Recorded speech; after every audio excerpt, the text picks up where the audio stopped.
بسم الله الرحمن الرحيم.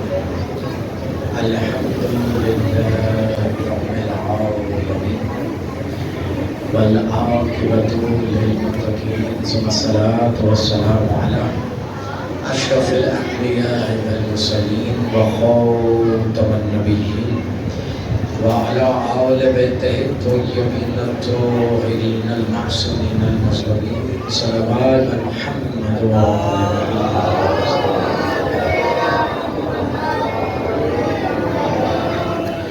أما بعد فقد قال سبحانه وتعالى في كتابه المجيد بسم الله الرحمن الرحيم. تبارك الذي بيده الملك وهو على كل شيء قدير صلوات محمد وآله.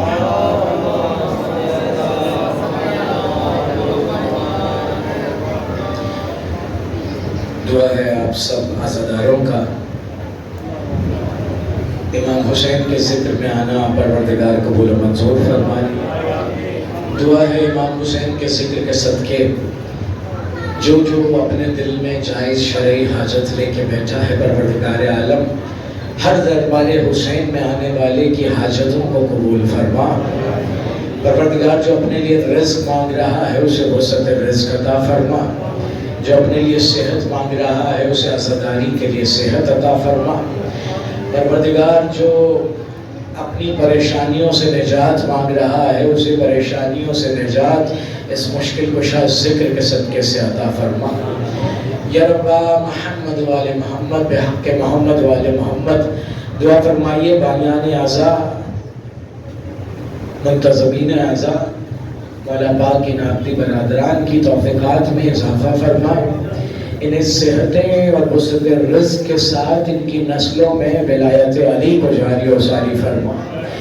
پروردگار بحق محمد والے محمد جتنے عزادار ہیں جتنے ماتمدار ہیں جتنے بانیان اعضاء ہیں ان سب کے لیے دعا ہے کہ پروردگار عالم ہم سب کے عمل سے ہماری عبادت سے جناب فاطمہ زہرا سلام اللہ علیہا راضی ہو جائے. اور یا رب محمد والے محمد بحق محمد والے محمد جو پردیس میں پریشان حال ہیں پروردگار ان کی پریشانیوں کو دور فرما. اور لاکھوں دعاؤں کی ایک دعا ہمارے وارث زماں کو اذن ظہور عطا فرما. اپنی دعاؤں کی قبولیت کے لیے اور مجلس کی روحانیت کے لیے امام زمانہ کی ذات پر بلند ترین صلوات.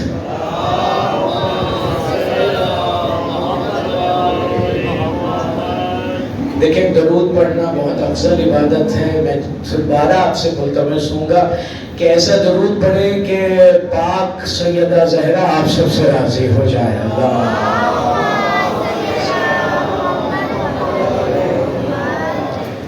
انتہائی واجب الاحترام عزاداران امام حسین علیہ السلام ماہ محرم کا آج یہ تیسرا سلسلہ ہے کہ آپ مومنین کے شہروں کی زیارت کا شرف حاصل ہو رہا ہے.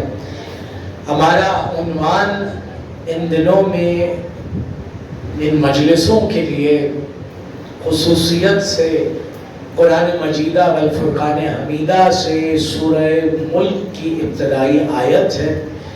اس سورہ ملک کی ابتدائی آیت میں اللہ نے کسی ملک کا ذکر کیا ہے اور کہا ہے جو ملک ہم بیان کر رہے ہیں اس کا نظام بیدہ الملک کوئی دو ہاتھ ہیں جو اس ملک کا نظام چلا رہے ہیں. اس سے آگے بھی آیت نے بڑھ کر اعلان کیا ہے کہ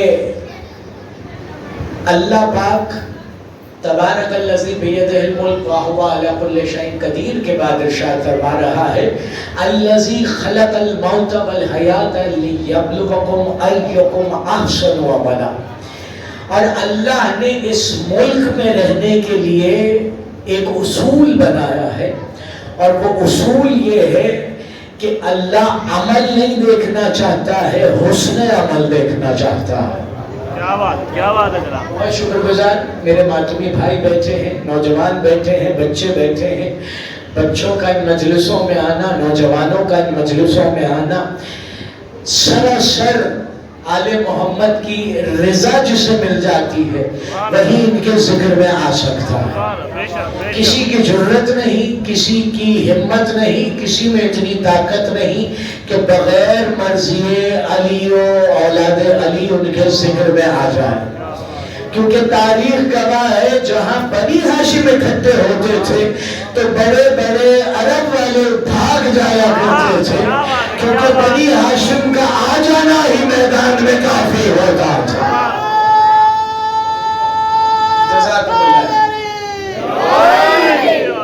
اور اگر میں بنی ہاشم کا ذکر کروں تو ایسے ایسے جواب, کیونکہ کل ہم نے جناب مسلم کا ذکر کیا ہے تو مسلم بیٹے ہیں جناب عقیل کے. مسلم کن کے بیٹے ہیں؟ حضرت عقیل کے. عقیل ابن ابی طالب, یہ حضرت عقیل ابن ابی طالب بیٹے ہیں کس کے؟ جناب ابو طالب کے.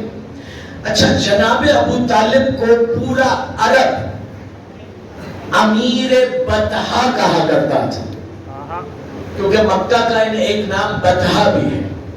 کیونکہ بطحا کی جتنے ذمہ داریاں ہیں, دیکھیں میں نے بتانا ہے ملک علی, لیکن آج ذرا علی کے بابا کا ملک سن لیجیے گا. علی کے بابا سرکار ابو طالب کا کیا ملک ہے اور ان کا کیا اختیار ہے.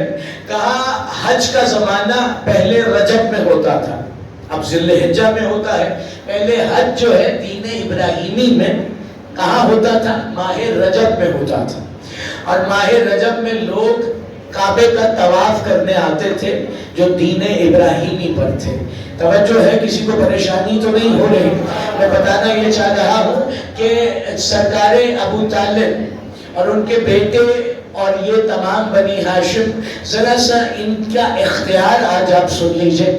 کہا سرکار ابو طالب وہ ذات تھی کہ جب حج کا مہینہ آتا تھا تو جتنے حج کے امور تھے, جتنے حج کے کام تھے وہ سرکار ابو طالب بجا لایا کرتے تھے.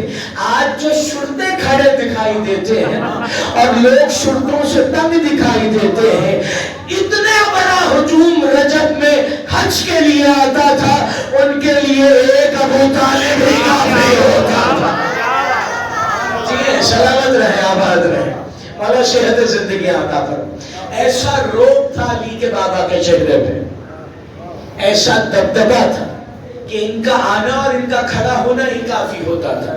اور یہ تمام امور کو, یعنی کہ یہ ناظم الامور تھے کعبہ کے. اللہ اکبر. اور اس کے علاوہ کیا کرامات تھے علی کے بابا کی, ذرا سنیے گا. آپ جانتے ہیں جناب حضرت یحییٰ علیہ السلام, انہیں انگلش میں انگریزی زبان میں جان کہتے ہیں, جناب یحییٰ. اور حضرت یحییٰ بیٹے ہیں جناب حضرت زکریا علیہ السلام.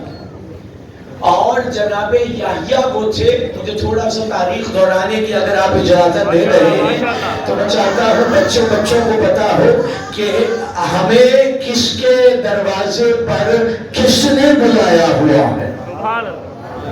کہا حضرت یحییٰ علیہ السلام وہ نبی ہیں جو بڑھاپے میں اپنے والد کو عطا ہوئے, اور یہ وہ نبی ہے جنہیں مظلومیت سے ذبح کیا گیا. اب ایک جو امیر شام جسے ہم فقیر شام کہتے ہیں, اس نے جو اپنا دربار بنایا تھا تو یہ اس کا بنایا ہوا دربار نہیں تھا جسے اب مسجد اموی کہا جاتا ہے.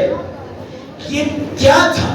مسجد اموی یہ ان کے قبضے سے پہلے, کیونکہ یہ بہت بڑا قبضہ گروپ تھا, یہ ان اموی دور کے امویوں کے قبضے سے پہلے جناب حضرت یحییٰ کا گرجا تھا. گرجا کیا ہوتا ہے؟ جہاں اللہ سے عبادت کے لیے لوگ یحییٰ کا واسطہ دیتے تھے, کیونکہ اس دربار میں جب بعد میں تو مصائب کی منزل ہے نا کہ جب سر حسین دربار یزید میں آیا تھا اور اس نے جہاں وہ سر رکھا تھا وہیں نیچے جناب یحییٰ کا سر دفن تھا. معلوم ہوا, سمجھ رہا تھا یزید کہ میں نے پس جگہ پہ رکھا ہے, اور حسین کی عادت ہی ہے کہ کبھی محمد پہ سوار ہوتا ہے. جی سلامت رہے، آباد رہے.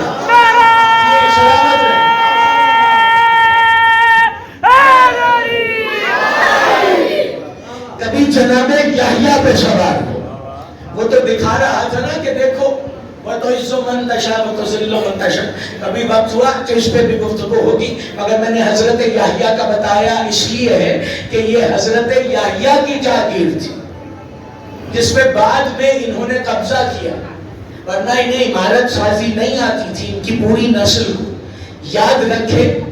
علی کے علاوہ آپ نے دیکھا ہوگا دنیا میں بڑے سے بڑا فنکار علی کا ماننے والا ہے، بڑے سے بڑا طاقتور علی کا ماننے والا ہے، بڑے سے بڑا فوجی علی کا ماننے والا ہے، بڑے سے بڑا حکومت چلانے والا علی کا ماننے والا ہے. دنیا کے بڑے بڑے لیڈر علی کے ماننے والے ہیں، کیونکہ جو علی کو مان لیتا ہے خدا اس کی مان لیتا ہے. جی سلامت رہے، آباد رہے.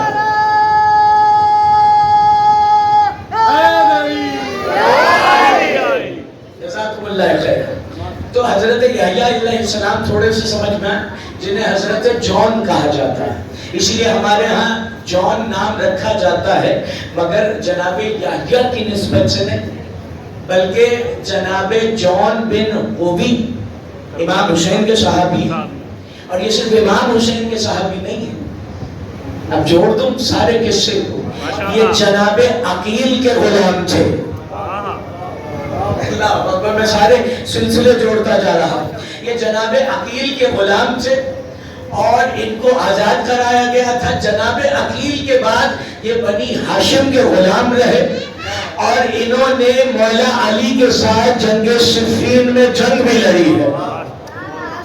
حبشی غلام تھے اور انہیں جون کہا جاتا ہے، اس لیے ہم عزاداروں میں جون کا نام رکھا جاتا ہے. اور دنیا کو کیا پتا کہ جون صحابی رسول بھی رہے ہیں، عاشق علی بھی رہے ہیں، عاشق حسین بھی رہے ہیں. اور یہ وہ حسین کے صحابی ہیں جن آپ ایک جملہ ہدیہ کر رہا ہوں، دعا ہے آپ سب کو کربلا کی زیارت نصیب ہو.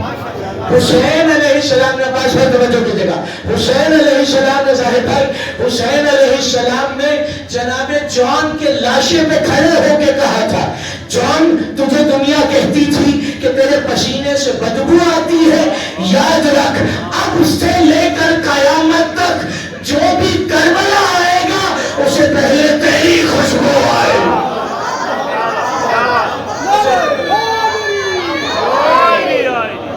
میں نے جون جناب یحییٰ سے بھی بتا دیا ہے اور بچوں کو بتا رہا ہوں تاکہ آپ کے ذہنوں میں ہو کہ جون بن حوی جو تھے وہ امام حسین کے ساتھ کربلا میں شہید بھی ہوئے ہیں اور امام حسین کے غلام تھے. اللہ اکبر. بس اس منزل کو طے کیا. حضرت یحییٰ علیہ السلام سے بات شروع ہوئی تھی اور اختیار علی نہیں، اختیار سرکار ابو طالب جو علی کے بھی بابا ہیں، جو حضرت اسماعیل کی ایڑیوں سے نکلا ہوا زمزم تھا، وہ جناب یحییٰ کی شہادت کے بعد توجہ چاہتا، جناب یحییٰ کی شہادت کے بعد وہ زمزم چھپ گیا تھا، کیونکہ جناب یحییٰ کو جب مظلومیت سے قتل کیا تھا، کیونکہ یہ مظلوم ترین انبیاء میں شامل ہوتے ہیں، تو ان کے قاتل زندہ تھے. اللہ نے زمین میں ایک صفت رکھی تھی. اب میں ماتمیوں کی صفت بھی بتانے لگا ہوں. اللہ نے زمین میں ایک صفت رکھی تھی اور وہ یہ تھی کہ جب تک قاتلان جناب یحییٰ علیہ السلام زندہ رہے زمین میں فصل نہیں ہوگا. زمین نے دیکھیں ہم نے ملک علی کی طرف جانا ہے تو کچھ تھوڑا سا سب سفر کریں گے، پریشان تو نہیں ہو دینا میرے محترم سمجھنا. کہا جناب یحییٰ علیہ السلام کے قاتل زندہ تھے اور انہیں بھی حق بولنے کی وجہ سے ان کا سر تن سے جدا کیا گیا تھا. اور میں نے بتایا دربار اموی جسے کہا جاتا ہے یہ گرجا ہے، یہ کلیسا ہے جناب یحییٰ کا، اور جناب یحییٰ کے سر پر حسین سوار تھے. یہ میں نے جملہ کرا دیا ناظم بھائی، اور جو لوگ اب شامل ہوئے ہیں ہمارے ساتھ سفر کیا ہے جنہوں نے کہا ان کا خون اگلنا شروع ہو گیا تھا، حتیٰ کہ زمزم بھی خون اگلنے لگا تھا. جب ان کے قاتلوں کو مارا گیا اور ان کا بدلہ لیا گیا، وہ بڑی طویل تاریخ ہو جائے گی، جب ان کا بدلہ لیا گیا تو یہ خون آنا بند ہوا تھا، تو یہ خون رکا تھا، کیونکہ جناب یحییٰ کی مظلومیت پر آواز اٹھانے والا کوئی نہیں تھا، اس لیے اللہ کی زمین خون اگل کر خون کا بوسہ دے رہی تھی۔ اب سلام ہو ان ماتمیوں پر جو آج تک زمین کے خون کو اپنے بدن سے نکال یہ ماتمی سلامت رہے ماتمی۔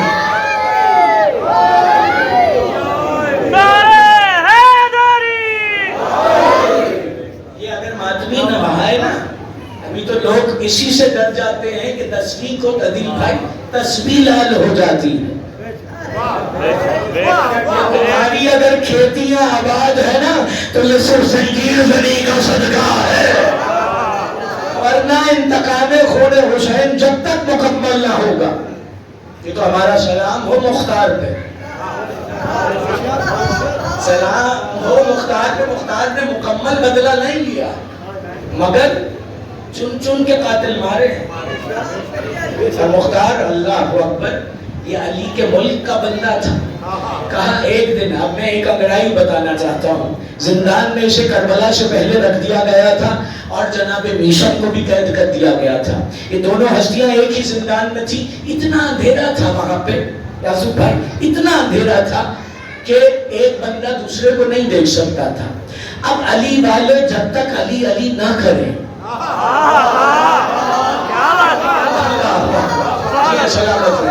تب تک علی والوں کو چین نہیں آتا۔ اب مختار اندھیرے زندان میں ہے، ایک مرتبہ انگڑائی لے کے مختار کہنے لگے ہے کوئی علی والا؟ زندان میں ان کا یہ جملہ کہنا تھا کہ زندان کے دوسرے کونے سے آواز آئی، جی مختار کیا کہنا چاہتا؟ اب جناب مختار نے کیا کہا؟ ارے میسم بھائی، علی والے ہی تو ایک دوسرے کے بھائی ہیں، ہمارا ہر رشتہ علی کی وجہ سے۔ تو کہا اے میسم بھائی تم بھی یہاں پہ ہو؟ کہا مرحبا جناب میسم نے۔ اللہ اکبر، اللہ ہے مقام میسم، جو عشق علی میں مقام میسم ہے۔ کون اپنی پھانسی کی جگہ کو پانی دیتا ہے؟ اللہ اکبر۔ اب دیکھیے کہ ہے علی کے ملک والے اور جانتے ہیں ایک دوسرے کا حال۔ کہا مختار تجھے مبارک ہو، اندھیرے میں گفتگو ہو رہی ہے، ایک ایک کونے پہ ہے، دوسرا دوسرے کونے پہ۔ ابن زیاد ملعون نے قید کیا ہوا ہے۔ کہا میشم نے مختار تجھے مبارک ہو، تو قاتلان حسین کو چن چن کے مارے گا۔ اب دیکھیں ملک علی میں رہنے والا علی کا ماننے والا مختار، مختار پلٹ کے کیا کہنے لگا؟ مجھ سے پہلے تجھے مبارک ہو، تو کچھ ہی دنوں بعد سوئی میں چڑھنے والا۔ یہ ہے ان پہ قربان ہونے والے جو جانتے ہیں کہ کب موت آئے گی۔ یاد رکھیے گا موت آنا اور ہے، موت پڑھنا اور ہے۔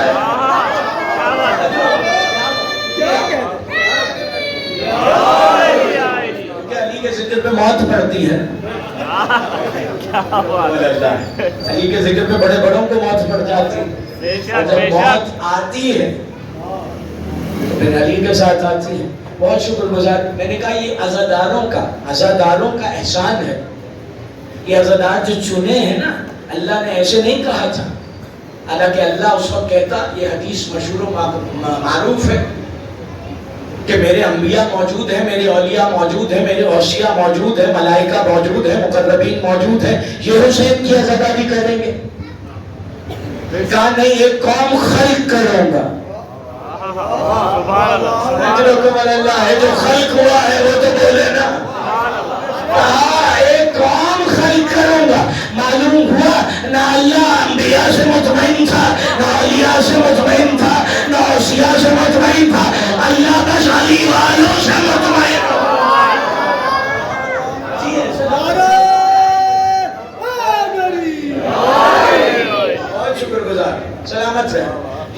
عزاداروں کا، کیونکہ خون نے نکلنا ہے، یہ 1 سال شرط لگا ہے، 1 سال زنجیر زنی رکھوائیں، زمین نہ خون اگلے، خون بہنا ہے، نام حسین پہ بہنا ہے، سار اللہ کی یاد میں بہنے والا خون ہے، رکم اللہ، اسے کوئی روک نہیں سکتا ہے۔ میں بتا رہا ہوں جناب یحییٰ کے دور میں زمزم بھی خون اگلنے والا، اس کو ڈھانپ دیا گیا تھا، بعد میں جو بادشاہ آیا اس نے ڈھانپ دیا، یہ سب چیزیں ڈھپی ہوئی تھی۔ مکے میں قحط پڑ گیا، جب مکے میں قحط پڑا تو سارے دورے ہوئے حضرت ابو طالب کے پاس آئے اور عبد المطلب سے کہنے لگے کہ آپ کا بیٹا ہی جانتا ہے کہ یحییٰ کے دور میں زمزم کہاں چھپا ہوا تھا۔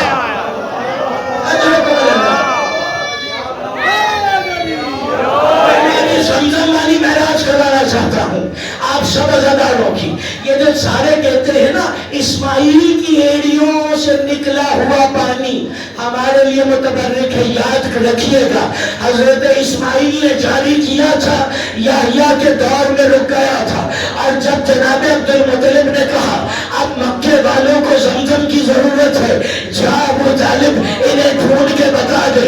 اب ابو طالب نے ایک مقام پہ پہنچے اور اس مقام پہ پہنچ کر اسماعیل کی طرح پھر ٹھوکر ماری۔ اب سمجھ میں آیا کہ حضرت اسماعیل سے لے کر یحییٰ تک زمزم تھا اسماعیل کا صدقہ، اور پھر ابو طالب سے لے کر قیامت تک زمزم ابو طالب کی ایڑی کا صدقہ۔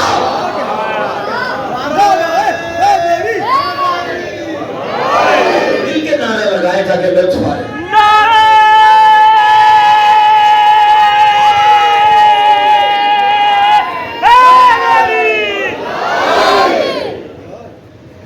سلامت رہیں۔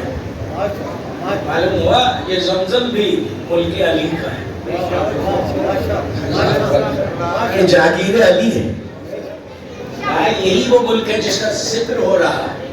اب سمجھ میں آیا؟ سرکار ابو طالب، کعبے کے محافظ سرکار ابو طالب، زمزم نکالنے والے سرکار ابو طالب، حاجیوں کو پانی پلانے والے۔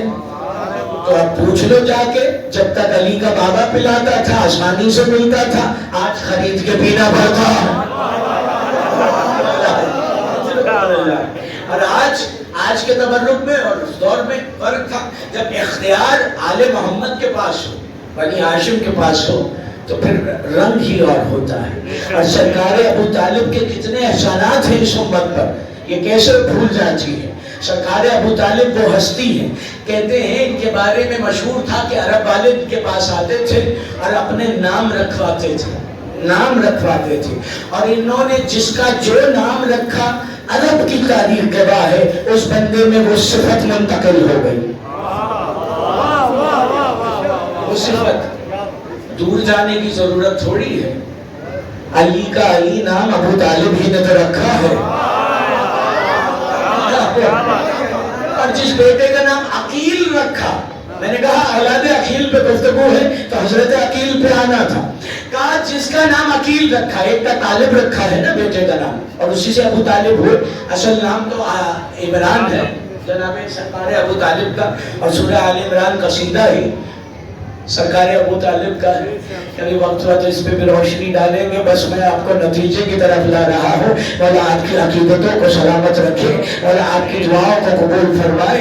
آپ آل محمد کے ذکر میں خوش ہو رہے ہیں، یاد رکھیے گا جب محشر میں مولا کی حدیث ہے، جب محشر میں سب رو رہے ہوں گے، علی والا اس وقت ہنس رہا ہوگا۔ علی والے اس وقت ہنس رہے ہوں، کہا جس کا جو نام رکھتے تھے۔ آپ جانتے ہیں سب توریت زبور تمام کرنے لگا ہوں، توریت زبور انجیل والے سارے ان کی کتابوں میں لکھا تھا کوئی احمد آنے والا، اور جب وہ احمد آئے گا اس کو یہ اپنے قبضے میں کر لیں گے، جس نے اس کو قبضے میں کر لیا وہ طاقتور ہو جائے گا۔ اسی لیے تو یہودی پیچھے پڑے ہوئے تھے۔ اب ہر جگہ احمد احمد احمد ہو رہا تھا، اور جیسے ہی سرکار ابو طالب کی حویلی میں سرکار دو عالم کا نزول ہوا، انہوں نے کہا اسے کوئی احمد نہیں کہے گا، یہ محمد ہے۔ یہ سلامت رہے،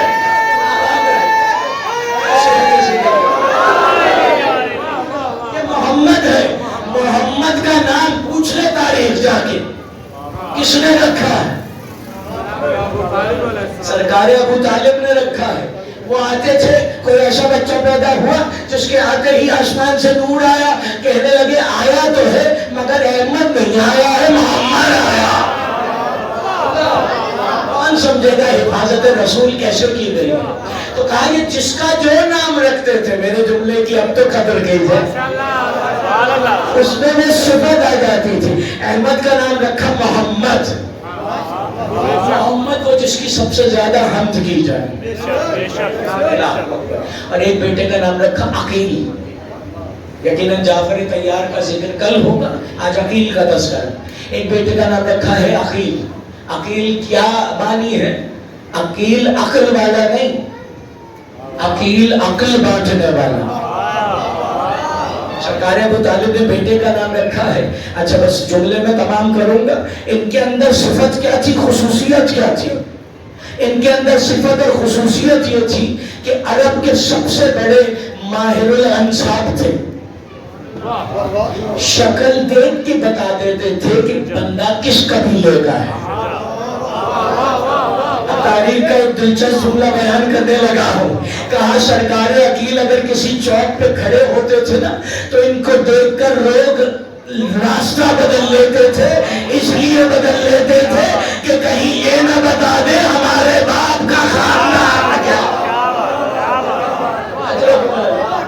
اور اسی لیے عقیل کے بیٹے کو حسین نے سفیر بنایا، کیونکہ عقیل کے بیٹے مسلم میں یہ صفت تھی کہ دیکھ کے بتا دیتے تھے، اسی لیے کوفے تک آئے۔ اور کوفے اکیلے نہیں آئے، دو معجز نما شہزادوں کو ساتھ لائے۔ جملہ مذاہب کا ہے لیکن فضائل کا بھی ہے۔ جیسے ہی مومنہ کا عکس پانی میں دیکھا تھا تو کیا کہا تھا؟ چھوٹے بھائی نے بڑے کو کہا تھا یہ کسی مومنہ کا چہرہ، یعنی کہ شجرہ شناس ہیں رقیہ کے بیٹے، شجرہ شناس۔ کل سرکار مسلم کا ذکر ہوا ہے اور آج ان کے شہزادوں کا ذکر ہے۔ اللہ اکبر۔ یہ شہزادے جن کی شہادت اس قدر مظلومیت سے ہوئی ہے کہ تاریخ کے قلم آج بھی لرزتے ہیں۔ دعا ہے آپ سب کو مسیب جانا نصیب ہو۔ مسیب کہاں پہ؟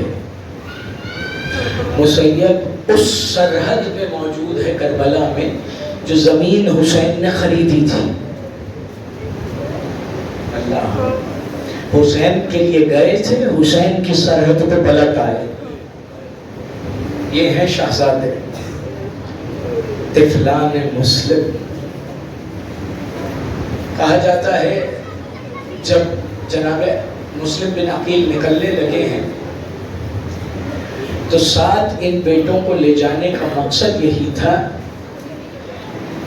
کہ جناب مسلم پہ کوئی یہ شائبہ نہ کرے کہ حسین نے اپنا بہت بڑا جنگجو کوفے میں بھیجا ہے، کیونکہ سرکار مسلم اتنے بڑے جنگجو تھے۔ آپ نے تاریخ میں پڑھا ہے کہ کتنے لشکر پہ لشکر بھیجے ہیں، ایک مسلم نہیں گرفتار ہو رہے تھے۔ آخرکار دھوکہ دینے والوں کی نسلوں نے دھوکہ دیا، گڑا نہ خدا ہوتا اور حسین کی منشا نہ ہوتی، مسلم کی تلوار کوفہ کھا جاتی۔ اجرکم اللہ۔ بس اسی جنگ میں دو بیٹے بچھڑ گئے، جو مسلم کے ساتھ رقیہ کی نشانی تھے، وہ دو بچے مسلم سے بچھڑ گئے۔ میں نے کل آخری وصیت کا شاید یہاں پہ جملہ پڑھا ہے کہ جناب مسلم نے دارالامارہ کی چھت سے کہا تھا، کیا کہا تھا؟ پروردگار عالم سے دعا ہے جو آپ کی حاجتیں ہیں نا، کہتے ہیں کسی کی کوئی حاجت پوری نہ ہو رہی ہو نا، وہ منت مان لے، میں اپنے گھر میں طفلان مسلم کی مجلس رکھوں گا۔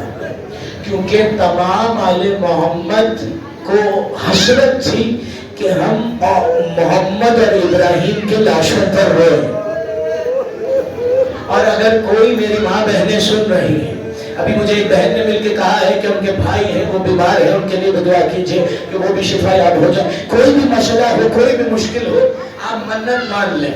اور اگر منت یہ مان لیں گے کہ میں بی بی رقیہ کے روضے پہ لاہور جا کر منت پوری کروں گا، تو وہ منت اور تیزی سے پوری ہوگی. کس لیے؟ وہ اس لیے کہ ان بچوں کے نام پر مانی ہوئی منت رد نہیں ہوتی. جانتے ہیں ان بچوں کے ماموں کا نام ابوالفضل عباس ہے. آپ عباس کا علم اٹھاتے ہیں نا، کوئی بڑی سے بڑی مشکل ہو، عباس کے علم سے آپ مانگتے ہیں، عباس کے علم پہ آپ التجا کرتے ہیں، عباس کے علم پہ آپ مناجات پڑھتے ہیں. عباس جو سب کی مشکل کشائی کرتے ہیں، عباس جو سب کے مشکل کشا ہے. حسین کے سارے بچے عباس عباس کرتے رہتے تھے، تو کیا رقیہ کے بچوں نے نہیں کیا ہوگا؟ تاریخ نے جملے لکھے ہیں، کہا حارث ہمیں قتل نہ کر، ایسا کر ہمیں ہمارے ماموں عباس کے حوالے کر دے. بچوں کے جملے لکھے ہوئے، ہمیں ہمارے ماموں عباس کے حوالے کر دے. کہا میں ایسا نہیں کروں گا.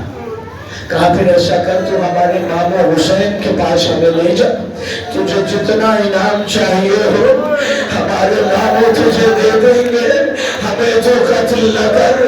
راستے میں سفر میں ہماری ماں ہے، وہ ہمارا انتظار کر رہی ہے، وہ ہماری منتظر ہوگی، ہمیں قتل نہ کر. اللہ اکبر. بچوں نے اتمام حجت کیا ہے وہاں پہ. اللہ اکبر. اب سادات غیر سادات سے ہاتھ جوڑ کے ایک جملہ کہوں گا. آپ جانتے ہیں نا، ایک جملہ سنتے ہیں مسائل میں کہ کربلا کی ہر ماں کو لٹے ہوئے تبرکات میں سے کچھ نہ کچھ بچوں کی نشانیاں مل گئی. کچھ نہ کچھ نشانیاں ملی. کسی کو چھینے ہوئے گوشوارے مل گئے، کسی کو جھولے کی لکڑیاں مل گئی، کسی کو کرتا مل گیا. واحد ماں ہے رقیہ بنت علی جسے بیٹوں کی کوئی نشانی نہیں.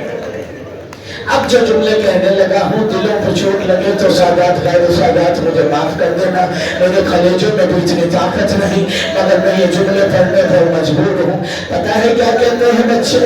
اے حارث ایسا کر ہمارے کرتے لے لے، اور جب ہماری ماں کا قافلہ یہاں سے گزرے ہماری ماں کو ہمارے کرتے دے کے کہنا کہ اب بچوں کا انتظار نہ کرے، تیرے بچے مارے گئے. اللہ. ہاتھ بھی آوازوں کو اتنا بلند کرے کہ لاہور والی بیٹی آپ کی آواز کو سنے. بس اللہ میری طرف دیکھنا بچوں. یہ بچوں کی مصیبت ہے. یہ کون بچے ہیں جن کے پاس کوئی نہیں تھا، فریاد کرتے رہے مگر ظالموں نے ان کی فریاد نہیں سنی. اب بچے کیا کہتے ہیں؟ کیونکہ عمریں لکھی گئی ہیں. ایک بچے کی عمر لکھی گئی ہے 9 برس، ایک بچے کی عمر لکھی گئی ہے 10 برس. کہا بچوں نے کرتے اتارنے کا کہا، بڑے بھائی نے اپنا کرتا اتارا اور حارث کے حوالے کیا. چھوٹا بھائی مظلومیت سے دیکھ رہا تھا. ایک مرتبہ حارث ملعون تماچا مار کے کہتا ہے تو کیوں کرتا نہیں اتارتا؟ اب اللہ جانے اولاد والے بیٹھے ہیں، مائیں سن رہی ہے، اس جملے کو کیسے سنیں گے؟ کہا جب بچے کو تماچا لگا نا تو بچے نے رو کے کہا مجھے کرتا اتارنا نہیں آتا، مجھے میری ماں تیار کیا کرتے تھے، مجھے میرے بابا نے تیار. مولا آپ کی بلند ہوتی ہوئی آوازوں کو اپنی بارگاہ میں آج بھی رقیہ آئی ہوئی ہے، یقیناً مستورات میں بیٹھی ہوئی ہے. یہ وہ بچے ہیں جو بچھڑ گئے تو ملے نہیں ہیں. آپ جانتے ہیں نازداروں، جب لٹا ہوا قافلہ کوفے پہنچا تھا، لاشائے مسلم لٹکی ہوئی تھی، جناب رقیہ بچوں کو اتنا روئی تھی کہ آنکھیں ان کی سفید ہو گئی تھی. کہا ایک مرتبہ لاشیں مسلم کی کبھی دائیں دیکھتی ہے کبھی بائیں دیکھتی ہے. جناب زینب سمجھی کہ شاید میں جناب مسلم کا لاشا نظر نہیں آ رہا, لیکن ایک مرتبہ کہا سجاد ذرا رقیہ کی مدد کرو, انہیں لاشائے مسلم دکھا دو.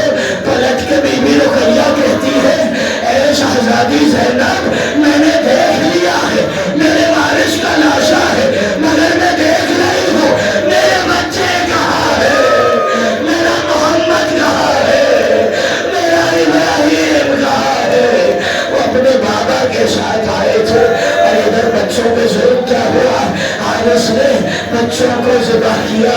بچے کہتے رہے, بڑا کہتا رہا میں بڑا بھائی ہوں, میرے سامنے میرے چھوٹے بھائی کو ذبح نہ کر. اور چھوٹا بھائی کہنے لگا میرے بڑے بھائی کو ذبح نہ کر. اللہ جانے کس نے اپنے لیے اولاد مانگنی ہے, آج بھی رقیہ سے مانگ لو, جناب مسلم سے مانگ لو. کہا جب بچوں کے سر کاٹے گئے ہیں نا, جب بچوں کے سر کاٹے گئے ہیں, جب بڑے بھائی کا سر کاٹا نا اور لاشا دریا میں ڈالا, چھوٹا آواز دے کے کہتا ہے بھیا میں بھی آ رہا ہوں, میرا انتظار کرنا بھیا. روایت کے جملے ہیں دونوں بچوں کی لاشیں دریا میں ایک دوسرے کی گلے میں باہیں ڈال کر الگ سے تیرنے لگے. ایک کالے برقعے والی بیوی دریا میں 7 سال چلتی رہی, مسلط فصل میں کام کر رہا تھا. آواز آئی کہ کوئی بیوی رو رہی ہے. ایک مرتبہ مسیب آیا اور دیکھا کہ کوئی بیوی دریا کنارے کھڑی رو رہی ہے. مسیب نے کہا بیوی کیا آپ کا دریا میں کچھ گر گیا ہے؟ کہا میرا کچھ نہیں گرا ہے, میرا سب کچھ گر گیا, میرے بچے ان کی لاشیں اس دریا میں بہ رہی ہے. مسیب ان کے لاشوں کو دفنا دے, اے زہرا تیرے شکر گزار.